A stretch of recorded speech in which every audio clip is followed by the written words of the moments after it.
Assalamualaikum warahmatullahi wabarakatuh. Salam sejahtera, Om Swastiastu, Namo Buddhaya, salam kebajikan. Ibu dan Bapak yang berbahagia, selamat bertemu kembali dengan saya, Bowo Irianto, Widyaiswara BPSDM Provinsi DKI Jakarta. Semoga tetap bersemangat dan senantiasa sehat. Pada kesempatan kali ini, kita akan melanjutkan pembahasan mata pelatihan manajemen mutu dengan materi pokok 5, teknik-teknik pengendalian. Submateri yang akan kita dalami lebih rinci adalah: pertama, pengertian pengendalian, teknik pengendalian dan tujuannya. Yang kedua, pengelompokan teknik pengendalian. Dan yang ketiga, penerapan teknik pengendalian mutu yang relevan untuk pelaksanaan tugas peserta di instansinya. Indikator keberhasilan dari pembelajaran materi pokok 5 ini adalah bahwa setelah mengikuti pembelajaran, peserta diharapkan mampu menjelaskan teknik-teknik pengendalian dan teknik-teknik pengendalian yang relevan dengan pelaksanaan tugas Ibu dan Bapak di instansi masing-masing. Baiklah, Ibu dan Bapak sekalian. Sekarang kita beralih ke teknik pengendalian yang bersifat non-statistik atau kualitatif. Teknik pengendalian yang bersifat non-statistik merupakan teknik pengendalian yang tidak menggunakan angka-angka statistik. Bentuknya antara lain pengamatan atau observasi. Pengamatan dengan observasi adalah melihat, meninjau, atau mengamati langsung pelaksanaan kegiatan di lapangan. Untuk perusahaan atau pabrik adalah dengan melihat proses produksi. Sedangkan untuk instansi pemerintah adalah meninjau langsung pelaksanaan kegiatan. Misalnya pelayanan publik, pembangunan sarana prasarana, pemberdayaan masyarakat, musyawarah perencanaan pembangunan, dan sebagainya. Kedua, inspeksi langsung dan berkala. Inspeksi atau tinjauan langsung berkala adalah pengamatan yang dilakukan dengan diketahui, tidak menyamar, yang dilakukan secara teratur atau berkala dalam waktu-waktu tertentu, misalnya pada akhir bulan atau setiap 2 bulan sekali. Tujuannya untuk memperoleh data atau informasi secara rinci tentang proses kegiatan yang berpengaruh terhadap kualitas output-nya dalam bentuk layanan publik dan sebagainya. Yang ketiga, laporan lisan dan tertulis. Bagian atau staf yang melaksanakan kegiatan memberikan laporan lisan dan atau tertulis dapat dilakukan secara periodik, berisi informasi proses kegiatan dan output-nya. Pimpinan dapat mengetahui apakah sudah sesuai rencana atau prosedur dan memberikan perintah perbaikan jika diperlukan. Teknik pengendalian non-statistik yang keempat adalah evaluasi pelaksanaan. Informasi yang diperoleh dari hasil pemantauan menjadi bahan untuk melakukan evaluasi pelaksanaan kegiatan. Di instansi pemerintah, sebagai contoh, hasil pemantauan berkala tiap minggu terhadap pembangunan sarana prasarana menjadi bahan evaluasi pada akhir bulan sebagai masukan untuk pelaksanaan rencana berikutnya. Berikutnya, diskusi atau pembahasan bersama pimpinan dan staf tentang pelaksanaan kegiatan. Dalam diskusi ini, pimpinan dan staf membahas permasalahan pelaksanaan kegiatan dan penyelesaiannya. Diskusi ini dapat dilakukan secara berkala, pada waktu tertentu, dan dapat pula pada saat diperlukan saja. Yang keenam, pengendalian diri atau self-control. Pengendalian diri berarti pengendalian yang diarahkan pada diri sendiri. Seseorang diberi kebebasan untuk menetapkan targetnya sendiri, mengevaluasi kinerjanya sendiri, dan mengambil langkah-langkah korektif jika diperlukan. Ibu dan Bapak sekalian, setelah kita mengenal teknik pengendalian berdasarkan masa atau perkembangan teknik pengendalian, dilanjutkan dengan teknik pengendalian berdasarkan substansi, baik yang bersifat statistik maupun non-statistik yang baru selesai kita lalui. Sekarang kita memasuki pembahasan teknik pengendalian yang ketiga, yaitu Ishikawa's 7 Basic Tools. Pada tahun 1950, Kaoru Ishikawa memperkenalkan 7 teknik pengendalian, yaitu 1. Diagram alir atau flowchart.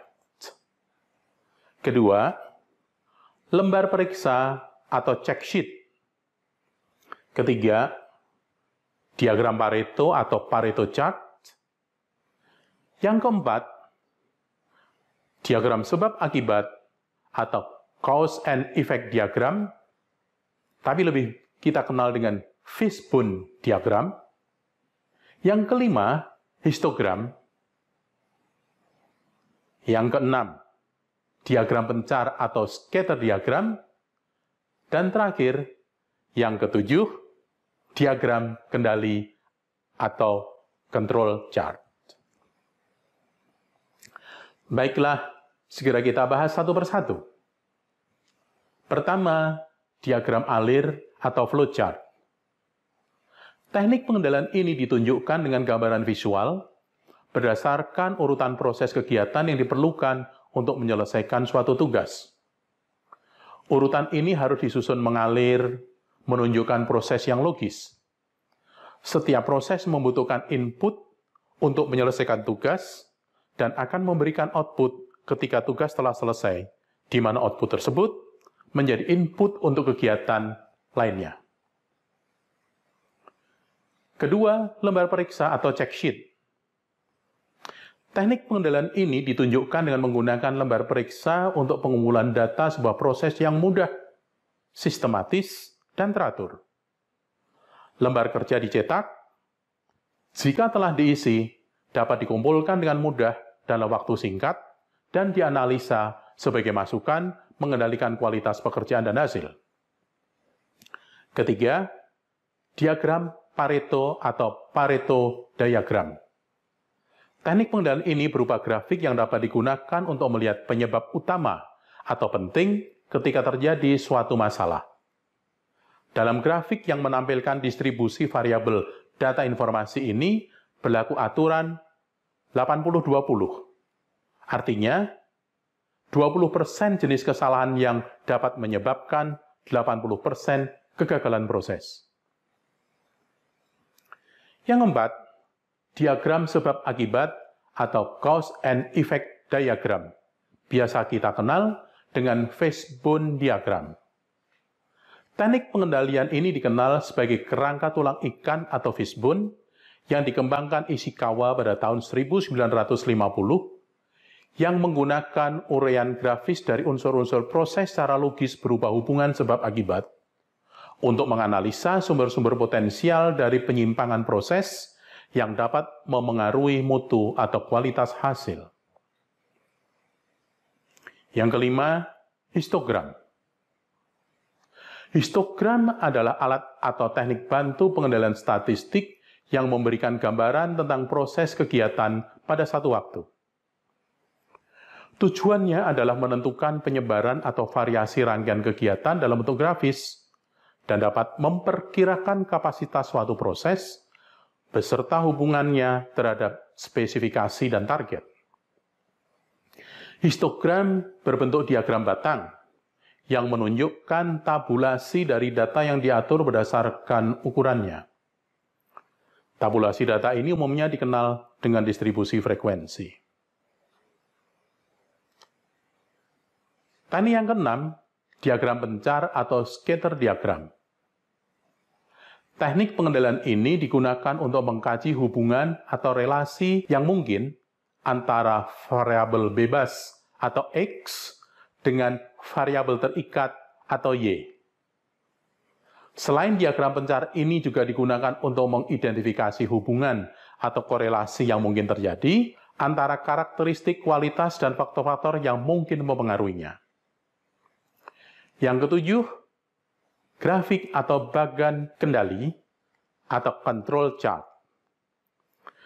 Teknik pengendalian ini bersifat siklis, digunakan untuk menganalisa proses menurut berjalannya waktu atau urutan, dan digunakan untuk mencari pola data. Pola data dapat menggambarkan permasalahan dan atau keberhasilan.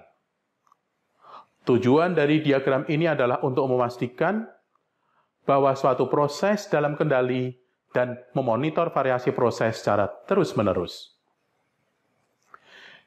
Ibu dan Bapak sekalian, yang semoga masih tetap bersemangat, masih ada satu lagi submateri yang akan kita bahas, yaitu penerapan teknik pengendalian mutu yang relevan untuk pelaksanaan tugas Ibu Bapak di instansi masing-masing. Ibu dan Bapak sekalian, dengan mempelajari berbagai teknik pengendalian tadi, dan juga memahami karakteristik tugas dan fungsi ibu maupun bapak sebagai peserta pelatihan, maka ibu dan bapak dapat memutuskan teknik-teknik mana saja yang tepat atau sesuai dengan unit kerja atau instansi tempat ibu bapak bekerja. Semua teknik pengendalian non-statistik dapat digunakan di instansi pemerintah, termasuk unit kerja yang memberikan pelayanan publik.